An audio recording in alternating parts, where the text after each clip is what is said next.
Kumuha po tayo ng update mula sa Vatican at makakausap natin live si GMA Integrated News stringer Pia Gonzalez Abukay. Pia, magandang gabi mula rito sa Pilipinas. Kamusta na ang sitwasyon dyan sa St. Peter's Square?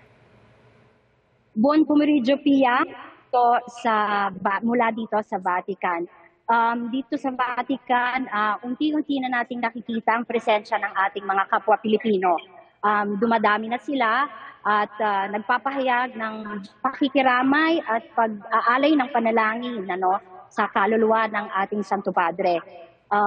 Yung iba nakikita pa natin talaga na nakasuot sila ng Philippines, na ipinagmamalaki nilang nakikiisa sila mula po sa mga residente na Pilipino dito sa Italia hanggang sa mga turista mula sa Europa at ibang bahagi ng Pilipinas, ng bansa at ng buong mundo.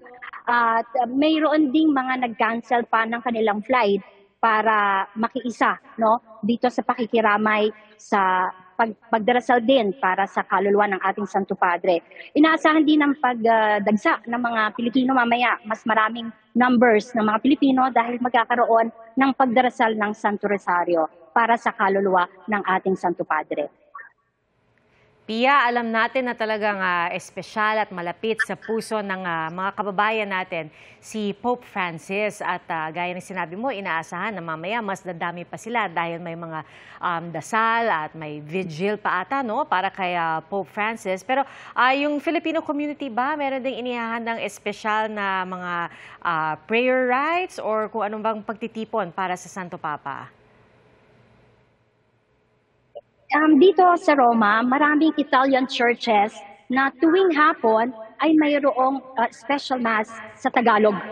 So sigurado na special intention na ang mga panalangin at ang mga mass ay ino-offer na para sa ating Santo Padre.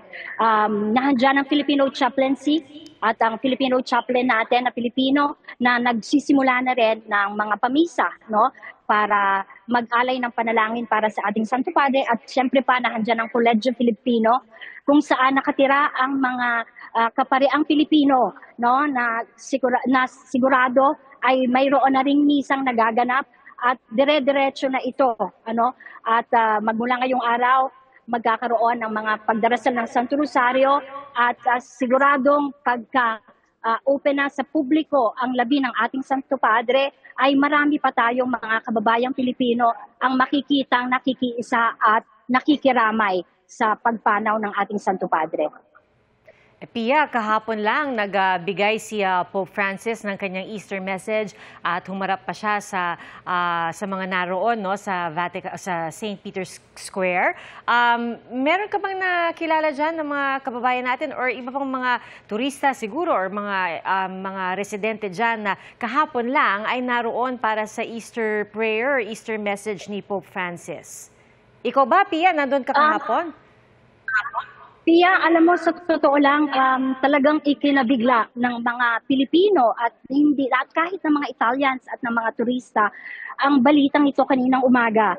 Dahil kung natatandaan natin, itong linggong to, during Lenten season, talagang hindi pinalampas ni Pope Francis ang kanyang mga surprise visit, At bigla-bigla na lang natin siyang nakikita sa St. Mary Major. Bigla siyang nagbumati nung Palm Sunday at kahapon nga ay lumabas ulit siya at bumati sa mga pilgrims at mga mananampalataya na nagpunta rito sa St. Peter's Square at inaasahan din ang patuloy niyang pagbuti ng kalagayan at patuloy na pagbibigay panalangin din at pagbibigay bendisyon sa mga pumupunta dito sa Vatican City. Kaya kaninang umaga, ayon sa mga nakausap ko kaninang umaga, bandang alas 7:35 ng umaga, nagulat yung mga turista at mga pilgrims na nagpunta ng maaga rito para pumila dahil nagkumalembang ng almost 15 minutes. So sabi nila, very strange yung kalembang na iyon at yung parehong kalembang na iyon ay natunghayan din namin dito ng alas 12 ng tanghali, Italy time, hanggang alas 12:15. So talagang nabigla ang buong mundo, nagluluksa ang buong mundo at ngayon ay lahat naman ay sama-samang nag-aalay naman ng panalangin para sa kaluluwa ni Pope Francis. At syempre pa, inaalala ng mga Katolikong Pilipino dito sa Italia ang kanyang pagiging malapit sa mga Pilipino, no? Ang kanyang patuloy na pagbibigay aral na isabuhay ang totoong mensahe ng Ebanghelyo. At huwag kalimutan ang mga mas nangangailangan tulad ng mga mahihirap, may mga karamdaman at ang mga lugar kung saan mayroong kasalukuyang gera. At Pia, mula nang i-anunsyo ng Vatican kaninang alas 7 ng umaga, oras dyan sa Roma, sa Italia, nagbigay na ba sila ng panibagong pahayag mula noon? Meron na bang mga inilabas kahit papano na mga detalye tungkol sa magiging funeral rites para sa Santo Papa? Pia, kung natatandaan natin, nung nakakonfine pa lang si Pope Francis, sinabi na niya na ang gusto niya ay isang simpleng funeral lamang. No? Binilin din niya na wooden coffin ang gusto niya at nagbilin din siya na kung sakali siya ay dalhin sa St. Mary Major's Basilica. Ito ay isa sa pangunahing 4 basilicas dito sa Rome at iyon ang kanyang mga unang nabanggit nung siya ay nasa ospital pa lamang. Kung natatandaan natin, pagkalabas niya ng Gemelli Hospital, bago siya tumuloy sa Casa Santa Maria, minabuti niya muna na dumaan muna sa St. Mary Major. Mahal na mahal niya talaga at nasa puso niya ang basilika na yon. Kaya doon muna at doon ang binili niyang nais na mahimlay.